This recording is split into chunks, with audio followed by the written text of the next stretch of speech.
औज़ुबिल्लाहि मिनश्शैतानिर्रजीम बिस्मिल्लाहिर्रहमानिर्रहीम हल यंज़ुरूना इल्ला अन यअतियहुमुल्लाहु फ़ी ज़ुललिम मिनल ग़मामि वल मलाइकतु व क़ुज़ियल अम्र व इलल्लाहि तुरजउल उमूर। अल्लाह ताला फरमा रहे हैं, नहीं वो इंतज़ार करते मगर ये कि आए अल्लाह ताला बादलों के साए में और फ़रिश्ते, और पूरा कर दिया जाए काम या चुका दिया जाए काम, और अल्लाह ताला ही की तरफ तमाम काम रुजू किए जाते हैं या अल्लाह ताला ही के इख्तियार में तमाम काम है। अल्लाह ताला का शुक्र है कि आज हमने सूरह बकरा के 25वें रुकू को मुकम्मल किया है। गुज़िश्ता कुछ आयात मुबारका से बात चल रही थी मुनाफिकीन के ऊपर। ये सिलसिला शुरू हुआ है सूरह बकरा के 24वें रुकू के आगाज़ से, जब मुसलमानों ने ख्वाहिश ज़ाहिर की कि अब मदीना की रियासत का क़याम किसी हद तक हो चुका हुआ है और मक्का मुकर्रमा जो कि हमारी मुक़द्दस तरीन जगह है, वहाँ पे हम हज के लिए या उम्रे के लिए जाएं। तो जब ये सिलसिला शुरू हुआ 24वें रुकू से, तो वहाँ पे अल्लाह ताला ने कुछ सूरत हाल बताई हम लोगों को कि जो सामने आई। एक तो ये था कि अल्लाह ताला का हज जो है वो हज़रत आदम अलैहिस्सलाम के ज़माने से चला आ रहा है, लेकिन वो हज के अंदर जो लोग इबादत कर रहे थे वो बिगड़ चुके हुए थे, तो अल्लाह ताला ने उसकी तस्हीह फरमाई इन रुकू के अंदर।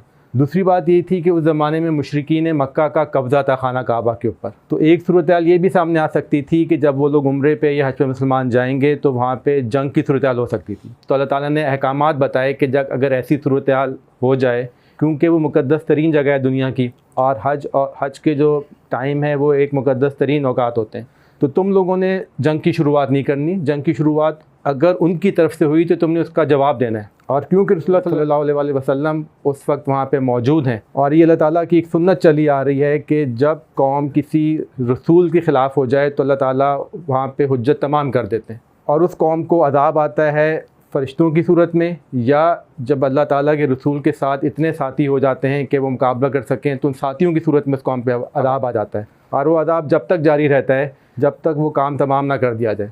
और फिर हमने ये देखा ग़ज़वा तबूक के अंदर मुसलमान पूरे अरब पे कब्ज़ा कर चुके हुए थे और इस्लाम नाफिज़ हो चुका था ग़ज़वा तबूक के बाद पूरे आलम अरब के ऊपर, तो हुज्जत तमाम हो चुकी हुई थी। तीसरी बात फिर हमें ये बताई गई कि जब आप जहाद करोगे तो जहाद बिल माल उसके साथ ऑटोमेटिकली मुंसलिक होगा, क्योंकि दुनिया के अंदर कोई जहाद ऐसा नहीं होता था जिसमें आपको माल की ज़रूरत ना हो।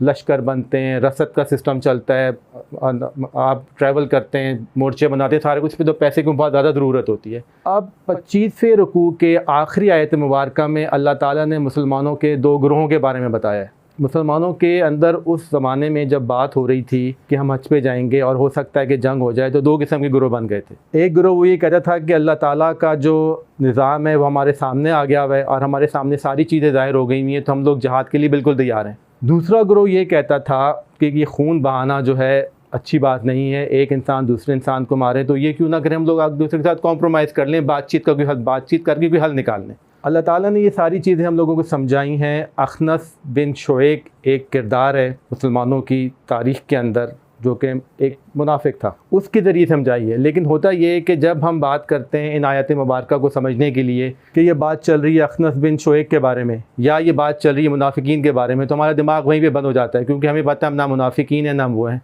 तो हमको आयत मुबारका सीधा से समझ ही नहीं आती कि अल्लाह ताला चाह क्या रहे हैं। अल्लाह ताला चाह ये रहे हैं कि उस एक शख्स के किरदार के ज़रिए हम लोगों को समझाएँ, क्योंकि अल्लाह ताला का खिताब चल रहा है या अय्युहल्लज़ीना आमनू, ए वो लोगों जो ईमान लेके आए हो। अब जब इसके बारे में हम सुनते हैं तो हमें लगता है कि हम सब लोग ईमान के ऊपर हैं, लेकिन अल्लाह ताला उनको समझा रहे हैं या अय्युहल्लज़ीना आमनू, ए वो लोगों जो ईमान लेके आए हो। कुछ निशानियाँ ऐसी होती हैं इंसान के अंदर जो कि इंसान को ईमान से जो नफाक की तरफ लेके चली जाती हैं। इन निशानियों का हम सबको पता होना चाहिए, वरना वो बात जो है या अय्युहल्लज़ीना आमनू वाली नहीं रहेगी या अय्युहल्लज़ीना नाफ़िक़ू वाली बात बन जाएगी वो। लेकिन क्योंकि अल्लाह ताला ने कभी मुनाफ़िक़ों से और काफ़िरीन से खिताब ही नहीं किया, हमेशा खिताब हुआ या अय्युहल्लज़ीना आमनू के साथ। अब वो निशानियाँ कौन सी हैं? उसमें से कुछ निशानियाँ हम लोग आयत मुबारका में पढ़ चुके हैं। उसमें सबसे पहली निशानी अल्लाह ताला ने ये बताई है कि वो शख्स जो ईमान के ऊपर हो लेकिन उसकी बातें इतनी चिकनी चबड़ी हों कि वो लोगों को झूठ के ऊपर भी कायम कर ले और फिर वो अपनी बातों के ऊपर अल्लाह ताला को गवाह ठहराए, यानी कि अल्लाह ताला की कसमें खाएं,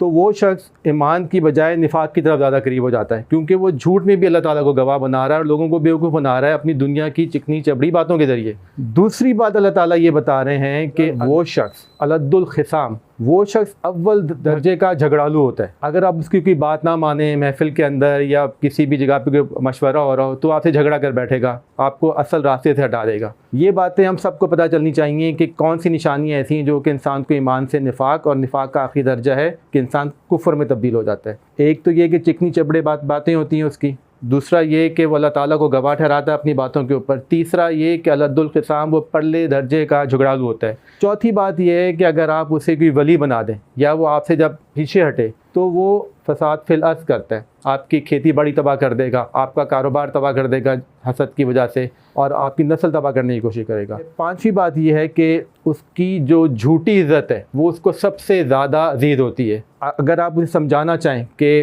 उस्ताद मोहतरम ये काम ऐसा नहीं है, मैंने पढ़ा ये ऐसा काम है, या वकील साहब को या जज साहब को या किसी भी बड़े अहदेदार को, वो कहेगा कि मुमकिन ही नहीं है कि मैं गलत हूँ और तुम लोग सही हो। उसकी झूठी इज़्ज़त की वजह से वो तबाही फेर सकता है दुनिया के अंदर।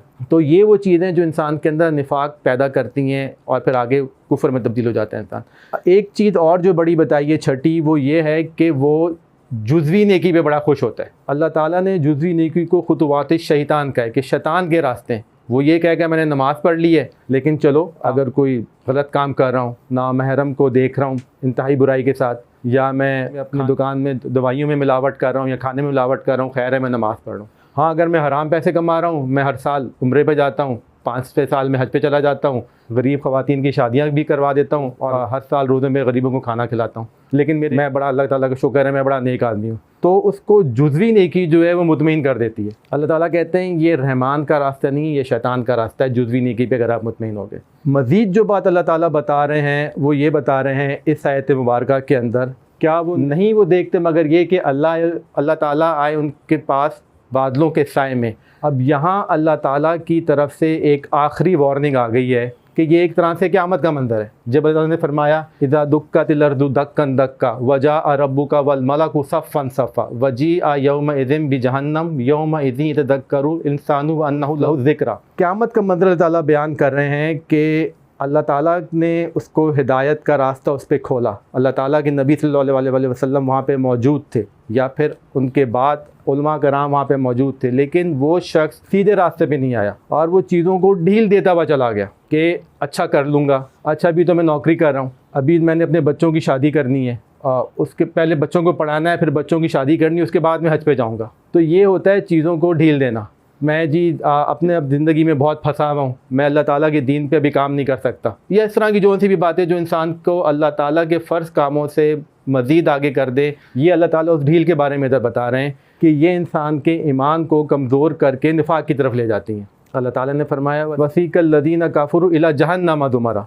अब क़यामत का मंज़र बयान हो रहा है, वसीक़ल लज़ीना रब्बहुम व इलल जन्नति ज़ुमरा। सूरह ज़ुमर के अंदर आया हुआ है। अल्लाह ताला बयान करते हैं कि क़यामत के दिन लोगों को जोक दर जोक जहन्नुम में डाला जाएगा और इसी तरह से लोग जोक दर जोक जन्नत के अंदर भी जाएंगे, वो लोग जो अल्लाह ताला से डरते थे। अब क़यामत का मंज़र बयान हो रहा है कि इंसान के पास टाइम ख़त्म हो चुका है और वो इस चीज़ में अपना टाइम ज़ाया कर चुका हुआ है कि मैं ये कर लूँगा और मैं वो कर लूँगा। हम ये बात को हमको समझना चाहिए। कुछ लोग तो ऐसे जिनको अल्लाह ताला उनकी नौकरियों के रिटायरमेंट के बाद हज की तौफ़ीक दे देते हैं, लेकिन बहुत से लोग ऐसे भी हैं जिनके पास इस्तिताअत थी और जिन्होंने सोचा कि हम लोग नौकरियों के बाद अपने बच्चों की शादियों के बाद हज करेंगे, लेकिन उनका इंतकाल हो गया। या बहुत से केसेस में ऐसा भी होता है कि उनके पास पहले इस्तिताअत थी, बाद में हालात ख़राब हो गए, इस्तिताअत ख़त्म हो गई, तो वो लोग फिर अल्लाह ताला को क्या जवाब देंगे? उन्होंने अल्लाह ताला के एक फ़र्ज़ को डिले कर दिया। तो ये ईमान की निशानी नहीं है, आपके कमज़ोर ईमान की निशानी बनती है। मज़ीद अल्लाह ताला ये फ़रमाते हैं, अब इसके अंदर इंसान की क़ुव्वत इरादी समझ आती है कि एक नफ्सियाती मसला है। कुछ लोगों के बारे में हम कहते हैं कि इसके अंदर फ़ैसला लेने की क़ुव्वत नहीं है। कुछ लोग ऐसे भी होते हैं जो फरमाते हैं कि हमने काम का आगाज़ किया लेकिन हमें क़ुव्वत इरादी कम थी तो हम पीछे हट गए। और तीसरे लोग ऐसे होते हैं जो कि अपने काम को पूरा कर देते हैं चाहे कितनी मुश्किलात उनको हो। हज़रत काब इब्न मालिक रज़ी अल्लाह अन्हु की मिसाल हमारे सामने कि जब ग़ज़वा तबूक में वो नहीं जा सके, तो जब रसूलुल्लाह सल्लल्लाहु अलैहि वसल्लम ग़ज़वा करके जब वापस आए तो उनसे पूछा गया कि आप क्यों नहीं गए? उन्होंने कहा या रसूलुल्लाह सल्लल्लाहु अलैहि वसल्लम, सच बात तो ये है जितनी ज़्यादा सेहत अल्लाह ताला ने मुझे इन दिनों में दी थी इतना सेहतमंद मैं कभी भी नहीं रहा, और जितना गनी मैं इन दिनों में था मैं इतना गनी भी कभी नहीं रहा। लेकिन मैंने ये सोचा कि आप तबूक की तरफ जा रहे हैं, इंतहाई बड़ा लश्कर है, और मेरे पास एक ज़बरदस्त किस्म की सवारी है, तो जब लश्कर जाता है तो टाइम ज़्यादा लगता है, तो मैं तीसरे दिन, चौथे दिन या पाँचवें दिन आपके पास पहुंच जाऊंगा, आपको ज्वाइन कर लूँगा जाके उधर। और इसी चक्कर में मैं अपना टाइम ज़ाया करता गया अपने अहलो याल के साथ। लेकिन एक दिन मुझे अचानक से एहसास हुआ कि अब मैं कितना ही तेज़ सफ़र क्यों ना कर लूँ, मैं नहीं पहुँच सकता। तो और मेरा वो ग़ज़वा जो है मैं जा नहीं सका, तो इस पर रसूलुल्लाह सल्लल्लाहु अलैहि वसल्लम ने उनको सज़ा दी थी। अब कुछ बातें हमें इस आयत मुबारक के अंदर समझ आती हैं कि रसूलुल्लाह सल्लल्लाहु अलैहि वसल्लम के ज़माने के अंदर मुनाफिकीन की बातचीत चल रही है रसूलुल्लाह सल्लल्लाहु अलैहि वसल्लम से और सहाबा कराम से बराह रास्त। वो उनके पास आ भी रहे हैं, उनके पास खा भी रहे हैं, यहूदियों की बातचीत चल रही है। तो एक वो ज़माना जहाँ पे मुनाफिकीन रसूलुल्लाह सल्लल्लाहु अलैहि वसल्लम से बात कर रहे थे, रसूलुल्लाह सल्लल्लाहु अलैहि वसल्लम उनका जनाजा भी बढ़ा रहे थे, और एक आज का ज़माना कि हम लोगों को कत्ल कर रहे हैं छोटी छोटी बातों के ऊपर। तो ये हम देखते हैं कि ये ईमान की कमज़ोरी नहीं है, ये ईमान की मजबूती नहीं है, क्योंकि हम तारीख़ में एक वाक़या रसूलुल्लाह सल्लल्लाहु अलैहि वसल्लम की ज़िंदगी में मक्का और मदीना में ऐसा रिकॉर्ड नहीं किया गया कि जिसमें ये बात की जा सके कि किसी मुसलमान ने किसी यहूदी को इसलिए थप्पड़ मारे हैं या किसी ईसाई को इसलिए मारा है कि वो अल्लाह ताला के दीन पे नहीं आ रहा था। कभी नहीं हुआ ऐसा, आपको तारीख़ में कोई मिसाल नहीं मिलेगी कि किसी मुसलमान पर तशद्दुद सिर्फ इसलिए किया गया हो कि अल्लाह ताला के दीन को कायम नहीं कर रहा था आम हालात के अंदर। क्योंकि इस चीज़ को तो मुसलमान खुद देख चुके थे, सह चुके थे मक्के की ज़िंदगी के अंदर। मक्के की ज़िंदगी में मुसलमानों के साथ क्या हुआ था, उन पर जुल्म किया गया था कि तुम अल्लाह के दीन के ऊपर कायम हो गए हो। तो अल्लाह ताला का दीन ये नहीं सिखाता कि आप तशद्दुद करें किसी के ऊपर, किसी की बात ना माने, या किसी को वैसी काफिर या किसी को मुनाफिक कह दें। मज़ीद अल्लाह ताला आगे फरमा रहे हैं और उस दिन पूरा कर दिया जाएगा कामों को और अल्लाह ताला ही की तरफ तमाम काम रुजू किए जाएंगे। तो अल्लाह ताला तौफीक दे हम लोगों को कि हम अल्लाह ताला के दीन को सही तरह से समझ सकें, जिस तरह से रसूलुल्लाह सल्लल्लाहु अलैहि वसल्लम ने अपने सहाबा कराम को समझाया, और हम उसी पे फिर अमल पैरा हो सकें। एक बात जो हम लोगों की ज़िंदगी में रोज़मर्रा में होता है, ख़ास बिलखुसूस जब हम इंशाअल्लाह कह देते हैं कि वो काम जो हम ना करना चाहें हम वो अल्लाह ताला के ऊपर डाल देते हैं कि इंशाअल्लाह ताला मैं कर लूँगा। ये बात इस हद तक बिगड़ चुकी है कि कई गैर मुस्लिम भी जब हमको तंज करना चाहते हैं तो वो कहते हैं इंशाअल्लाह तुम ये काम कल कर लोगे। हम लोगों ने इस चीज़ में इतना झूठ डाल दिया हुआ है आगे। और ये अल्लाह ताला फरमाते हैं कि ये एक इंतहाई तबाही का काम है कि जिन बातों को तुम नहीं जानते हो वो अल्लाह ताला के ऊपर डाल देते हो, क्योंकि अल्लाह ताला तो अपने वादे की खिलाफ वर्जी कभी भी नहीं करते। तुम अल्लाह ताला पे वो बातें बांध देते हो जिसका तुम लोगों को बिल्कुल इल्म नहीं है, और ये एक इंतहाई बुरी और एक इंतहाई ख़राब बात है। इस चीज़ से हम लोगों को इज्तनाब करना चाहिए। सदक़ल्लाहुल अज़ीम। जज़ाकल्लाह।